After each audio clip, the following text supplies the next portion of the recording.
Welcome. This is Professor EZ from the Free Spiritual Bliss University, and I'm here with Andrew, founder, owner, and creator of the Dragon Fist Martial Arts Academy. How are you, sir? Oh, thank you. Yeah. Well, you're much more accomplished with your new endeavors than I am. Oh. So it's great. I appreciate that very much. How's it going? It's going great. And I wanted to talk today specifically about unwavering confidence and what that does to a person, and who do we see in our everyday lives that actually has this unwavering confidence. I have a lot of times that I'm watching YouTube videos and I'm hearing the creator talk about having confidence and how much that affects people's lives, but I don't really see that many people that have that unwavering confidence. Do you have an example of somebody that you have seen that has like complete and total unwavering confidence? Donald Trump, Kanye West. Those are good names. Personally, in my personal life, it's harder. I think this is something that you really have to practice, and it's hard to be successful without it. Because you and I have gone down the list of things that you need to be successful. I don't want to say manifest, but acting in a certain way and feeling a certain way has to do with confidence. You can't make good business decisions if you're not confident. I know everything there is to know about flying planes. I know everything there is to know about viruses. I know every single speech starts with, I know everything there is to know. Is that Trump? Yes. That's my favorite video. And I feel... He says, there's nobody better than me. There's nobody better than me at whatever it is. Yeah. Homeboy eats McDonald's, and somehow he's alive, healthy, looking pretty good. Yep. For his age. Even Warren Buffett, he says he drinks 4 cans of Coke a day and never eats a vegetable ever in his life.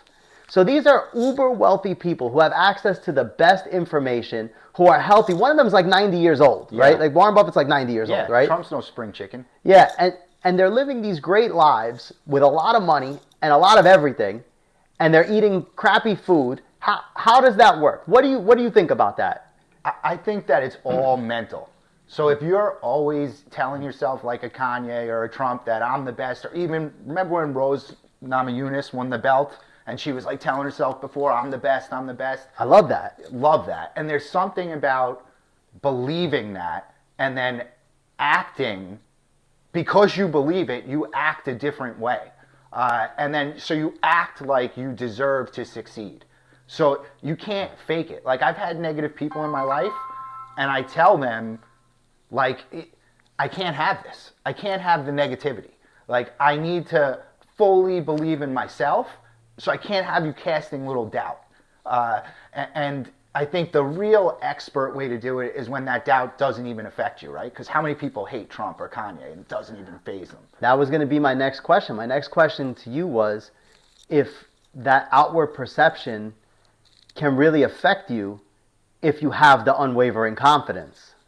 At the highest level, it won't. For me, it's still a struggle every day. Like I remind myself to, I have certain affirmations I tell myself not to get too woo, and I do it and I feel a certain way as I'm doing it, and 100% it works. I told you about the guy that came up to me, said he was looking for martial arts lessons. Literally the day after I was, immersed in this feeling of being successful at this and opening a school and all this. The next day, randomly, I meet a guy and he tells me he feels like it's been calling him. That's what he said. Well, what are the chances of that? Why do you think I picked this topic? It was a perfect story and a perfect segue into your personal experience with it. And, there is a big portion of it, right?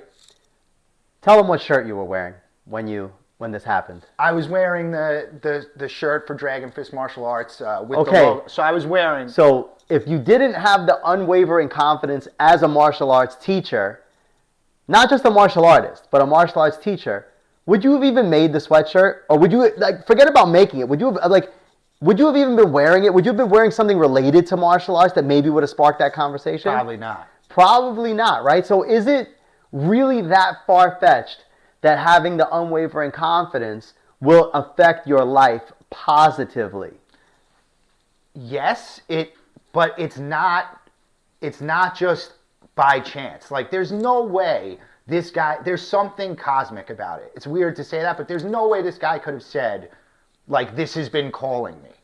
Like when I'm calling for the students in my own way. But how did like, it come up? There's no way. Did it come up because of the shirt, or why did it come up? Why did martial arts come up? Did you bring it up, or did he bring it up? I don't remember exactly how it came up. The whole thing is like I was like flowing, talking to this guy. I talked to him for like an hour. It must have been about the hoodie. Yeah. He said something to me about it's a nice. Who wears white hoodies? First of all, Yeah. That's a major fashion thing to do, is to wear a white hoodie. It's hard. Yeah, and it probably looked unbelievable on you. Oh, thank you, sir. And the unbelievable look and the little dragon symbol and dragon fist martial arts. Of course, he's going to ask you. Yeah. I mean, you look like the guy. Oh, well, thank you. And you know what? Should I tell you really the formula that I figured out for how to do this and how to bring things into your life and be successful? Because there's 3 parts. We've gone over it before. Remind me again. Okay, so there's 3 steps to this. And I'll tell you at the end where these came from. You're not going to believe it. It's crazy. So they all actually start with a quote. So the first one is, focus on what you can see, not which is hidden. And by focusing on what you can see, what's hidden will be revealed. Right? What does this mean? What do you think this means? I think it means that if you continue consistently on the path of what you know, that will unlock many doors that you didn't even know were existing. It's definitely that, and it's also a big problem that I see with people in my life that are starting ventures is they focus on, well, what if this happens? What if that happens? I don't know how to do this. I don't have a system set up for this or for that.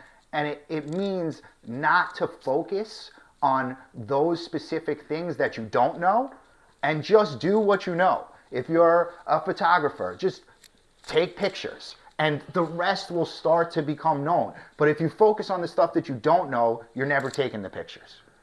Well, you could even extrapolate that even further, right? And say, well, I never climbed to the top of Mount Everest, right?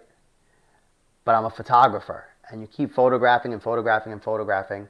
Maybe one day you'll be asked to take a photo of the top of Mount Everest. Now, whether you could climb up there or not, I mean, I'm just using a crazy example. Right. But like maybe you've never been to the pyramids or something, and then somebody Right. asks you to photograph the pyramids.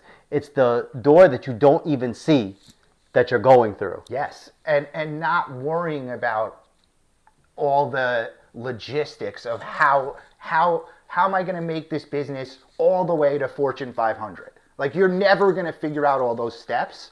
It's never going to make sense in your mind. So if you're such a perfectionist that you can only focus on that, you're never going to just do it. Like, just do what you know how to do, right?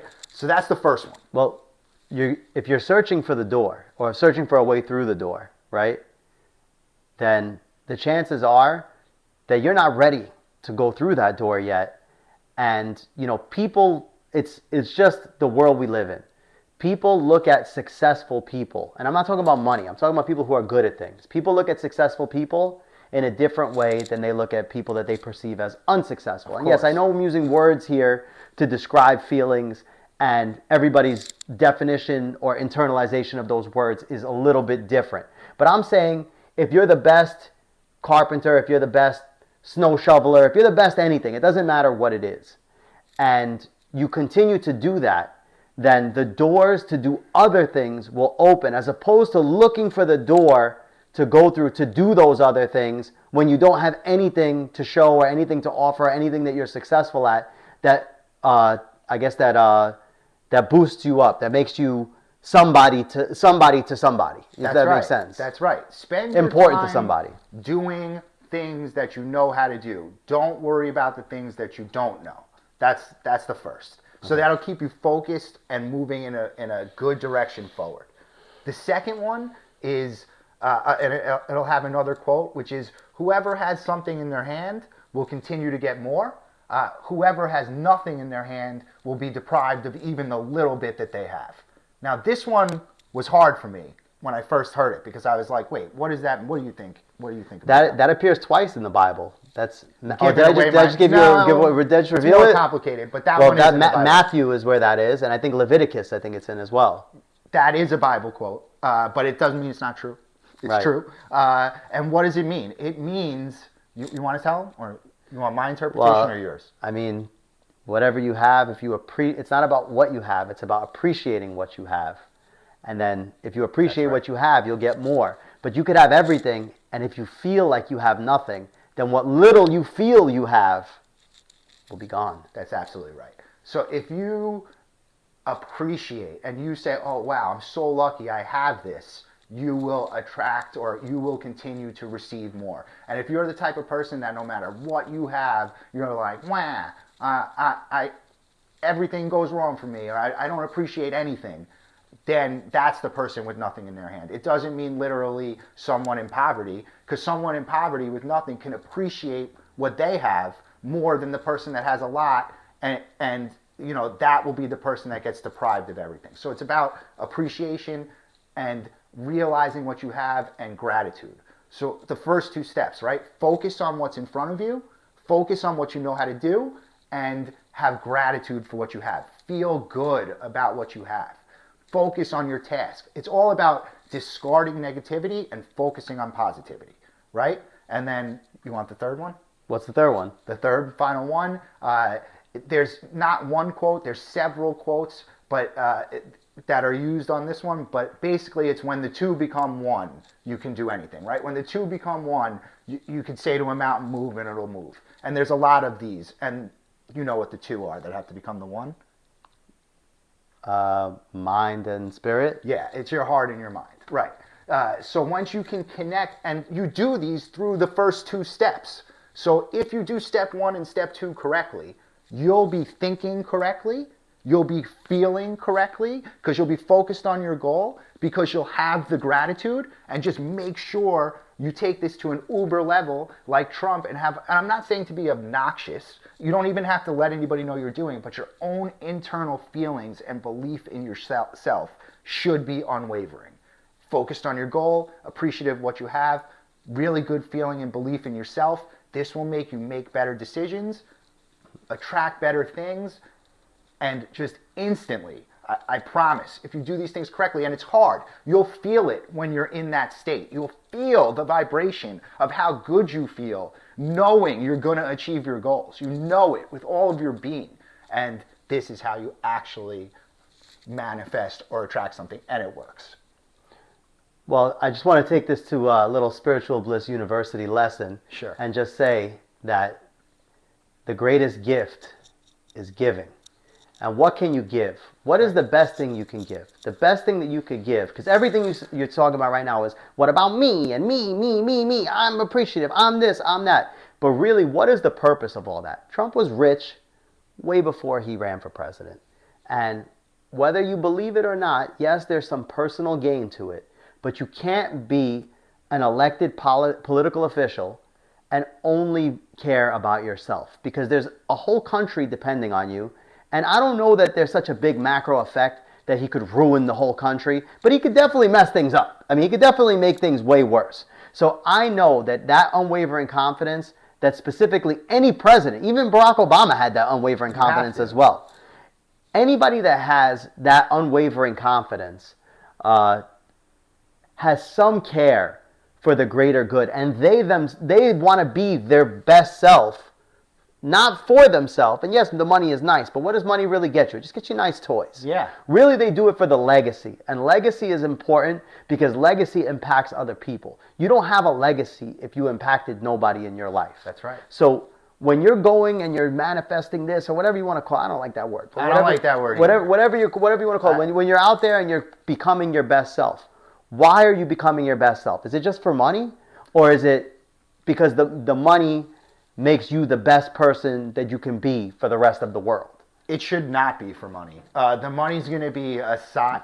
Just because this is an internal process and you have to focus internally on yourself to do it, doesn't mean it's a selfish process. Like, your thing that you're focused on can certainly be an act of service.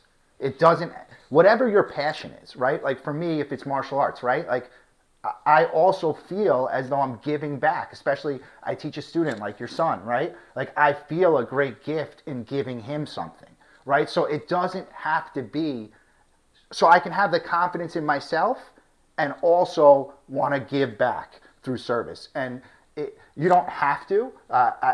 Does everybody? Does Kanye? Does Trump? Maybe not. But I'm not talking about the goal of being like a billionaire. I'm just talking about inviting success and being successful and fulfilled spiritually.